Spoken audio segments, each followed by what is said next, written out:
now for something completely different. That's right, as we turn our attention to the amateur game. That's right, we've got a brand new squeaky clean prediction league coming at you, and it's the National League, and it's coming up next.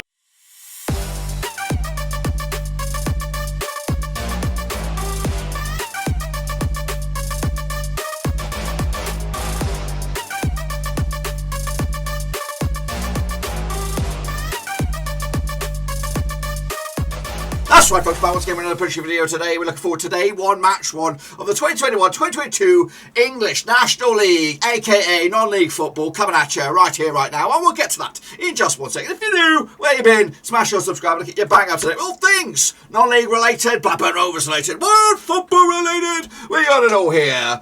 Under one roof here, and what a season we have got in our hands, of course, with the likes of Grimsby, Southend, Notts County, Deadpool FC, that's right, all trying to compete to get themselves back into the into the actually professional game. We'll have a look at all of that in a second. Of course, big shout out to the VIPs, they are the Patreons. If you are interested in the support channel in another way, check out those links down below, patreon.com/Roversies. But anyway, we are jumping at the deep end and having a look at it. And again, if you're new, smash your subscribe. We're going to cover it from, of course, match number 1, day 1, all the way through to the final whistle. So I think back end of April, May, something like that, where at least I think 2 of the teams will get promoted. I'm learning as I go on this one. I've never really covered it, but I thought this was going to be an interesting one, and we'll elaborate on it as we go. So righty then, so let's take a look at the teams that make up the, of course, 2021-2022 National League this coming season. So let's get in the deep end and have a little look at it, shall we? Of course, we do have Aldershot, we have Altrincham up there, we've got Barnet, Boreham Wood, of course, Bromley, Chesterfield, Dagenham and Redbridge, Dover Athletic are in there, Eastleigh as well, Grimsby Town, Halifax Town, Lynn Town, Maidenhead United, Notts County, we have Solihull Moors, Southend United are in there, Stockport County, we have Torquay United in there, Wealdstone, of course, used to live down that neck of the woods, who's that bottom one then, Weymouth, Woking, Deadpool FC, aka Wrexham, and Yeovil Town, that's right. So those are your 23 clubs. I think one team got disbanded or kicked out. I don't know. If you do know, let me know in the comment section. Let everyone else know, of course, the reasons for that. But anyway, these are this is how it all panned out last round. I think relegation was suspended. Dover Athletic, as you see, did not play any games last year because of the COVID, but they still remain for the time being anyway. Of course, Sutton United and Torquay, Sutton United got themselves promoted. Who else joined them? It was a bit of a shocker, wasn't it?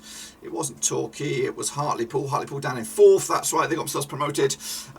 With the likes of Wrexham missing out, Notts County as well, Chesterfield were one of the favourites, of course. But yeah, big investment in Wrexham. Of course, we're going to be keeping an eye on those, of course. I'm a big fan of Ryan Reynolds, and of course, they've been, and Joe McAvenny, or whatever his name is from, of course, Sonny in Philadelphia, whatever. But anyway, a lot of investment going in there. They did bring in the highest goal scorer from League 2 into their club now, to hopefully fire them into the professional game at the first full season, I think. So anyway, let's get cracking. If you want to get involved with the Prediction League, we do have a league set up. It's free to enter. Get involved. See if you know your stuff, just like this guy right here. Cutley/non-league number 1. Of course, those links will change for the time being, but hopefully we'll get a static link, and then you'll be able to just jump in and hop in whenever you feel like it. It won't change. But anyway, let's get cracking then. Hopefully we've got the stats and figures then for you to keep you interested on this one. So we're going to jump straight to the deep end, kick it all off with Aldershot up against Chesterfield. Of course, these matches I think will take place on the 21st of August, or the weekend of that. Those are the 14 times in 2008. 2 wins for Aldershot, 7 wins for Chesterfield, 5 draws. The biggest win for Aldershot, according to my knowledge, is a 1-0 win. The biggest win the other way was a 5-1 win for Chesterfield. Of course, last time pleasure at Aldershot was a 1-0 win.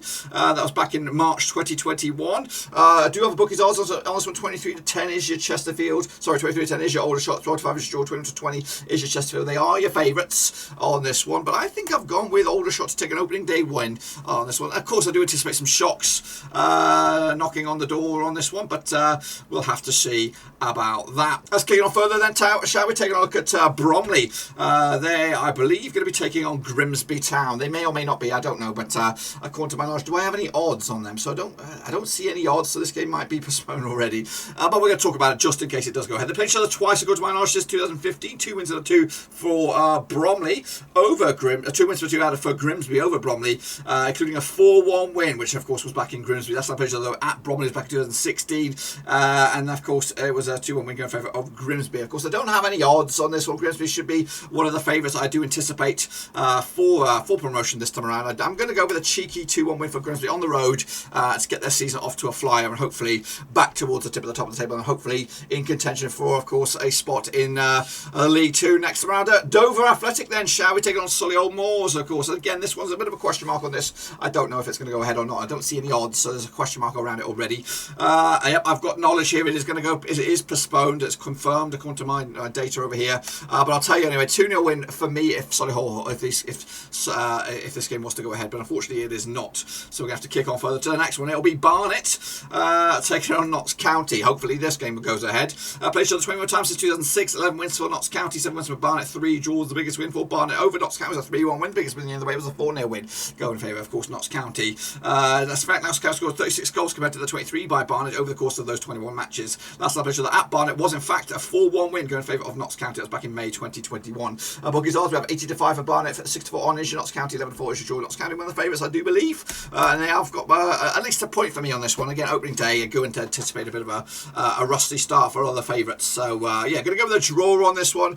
And, of course, we'll see how close to the money I get next round. Next, of course, we have Weymouth up against Boreham Wood. Of course, also taking place this coming weekend. They've played each other, according to my brain, 2 times since 2021. Of course, 2 wins out of 2 for Boreham Wood over Weymouth. Of course, the biggest win over that, of course, of those matches was a 3-1 win at Weymouth last time around. Of course, that was back in May 2021. We do have a bookies odds on this one. We have Weymouth are 21-10 for the victory, 23-10 is your Boreham Wood. The eye favourites 25 is your draw. Again, I'm going in this on blind. I'm going with Weymouth on the win, and again, I do anticipate a lot of wrong answers, and then of course a bit of a rusty start for me, and of course a lot of the teams anyway. So I'm going with a 2-1 win for Weymouth. Next, of course, we have Halifax Town taking of course Maidenhead this coming weekend as well. Halifax Town, of course, were in the Football League not too long ago. Maidenhead's been a while since I remember them in it, of course. But anyway, played each other 9 times in 2017, 4 wins apiece, 1 draw. The biggest win for Halifax Town over Maidenhead was a 5-2 win. The biggest win the other way was a 3-0 win. Last night I played each other over at Halifax Town was a 3-2 win going in favour of Maidenhead. They've only won once in the past 4 encounters between two sides. That was that 3-2 win at Halifax Town, and then that was back in January 2021. We do have odds on this one. We have Halifax 43 on the eye favourites, 35 is your, 65 is your long shots. That's Maidenhead. I've gone with Halifax Town on this one to get the win. 3 points already. Kick on and moving on. Next up we have, what do we have on this? We have Kings Lynn up against, of course, Southend United, who sure will be one of the favourites to go themselves automatic on this one. They've never played each other, of course, according to my knowledge, but they come into this 50% form, of course, including their friendlies as well. That's Southend. Meanwhile, the host, Kings Lynn, come into this 42% form. Back-to-back games without a defeat. They played Peterborough and they beat them, and they also played Chelmsford in a friendly. They also drew with those. A quick look at the book results. We have 25 for Kings Lynn, even Stevens is Southend. 12-5 is your draw. I'm anticipating Southend to be good this time around. 2-1 win. They still got Phil Brown. Of course, he's the face of the place, and I think they'll get themselves an opening day win. Kicking off forward, we have Stockport County again, who should be one of the favourites up against Dagenham and Redbridge. Also taking place this coming weekend. Played each other 6 times, 2007. 4 wins for Stockport, nothing for Dagenham. 2 draws. The biggest wins for Stockport over Dagenham was a 2-0 win. That was back in Dagenham last time I played around. However, last time I played each other in Stockport, it was a 1-1 draw back in May 2021, back into the season. Of course, Stockport coming to this on the back of a couple of friendlies, back-to-back wins, yet to concede a goal in the last 2 games. Of course, look at the bookies odds on this one. We have Stockport coming at you 30-8 on the Red Hot favourites, 27-10 is your draw, 90-5 is your Dagenham on Redbridge on this one. Stockport to win 2-0, and again a clean sheet to boot. So let's take a look at, of course, Torquay United up against Altrincham then, shall we? Of course, played each other 10 times since 2008. 4 wins for Torquay, 2 wins for Altrincham, and 4 draws. The biggest win for Torquay over Altrincham was a 2-0 win. The biggest win the other way was a 2-1 win. Last time I played that, of course, in Torquay was a 2-1 win for Altrincham. In fact, so Torquay have only won once in the past 4 occasions between these two sides. That's back 2016 in Torquay as well. Look at the situation in the bookies. What do we have on this? We have Torquay coming at you 30-8 on the eye favourites, 95 is your Altrincham, 27-10 is your draw. I'm going with a cheeky 3-1 win. Big win as well for Torquay to put a bit of a benchmark, and maybe that will put them top of the pops with, of course, goal difference being a factor. Into the final 2 now. We have Wealdstone being down that neck of the woods up against Woking then, shall we, in the Battle of the W's, taking place also this coming weekend. Played each other 5 times in 2018, 3 wins for Wealdstone, 2 for Woking. Of course, 0 draws. The biggest win for Wealdstone over Woking was a 4-2 win. The biggest win the other way was a 1-0 win.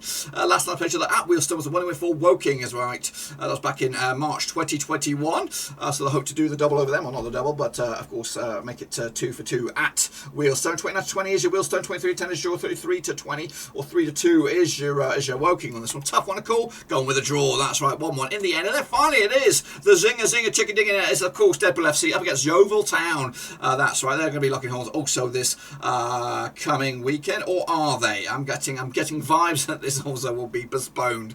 Oh goodness gracious, the joys of non-league football, the joys of the National League. If it was to go ahead, I've got no data for you. I would have went with the 2-0 for Wrexham, but of course that's just my picks. Be sure to get your predictions in, of course, for this one. Bear in mind, even the games that have been postponed, get them in anyway. We'll tackle those again whenever they come around. But that's it, my friends. Be sure to give the video some love, and of course, be sure to head over here to get your predictions in non-league. It's cut.ly/non-league number 1, and then we'll talk about it, of course, when we come back again for match number 2, and again, hopefully, we'll get some full fixture list on the horizons. But until then, give the video some love, smash your thumbs up, smash your subscribe. I'll see you soon for the next one, whenever that is.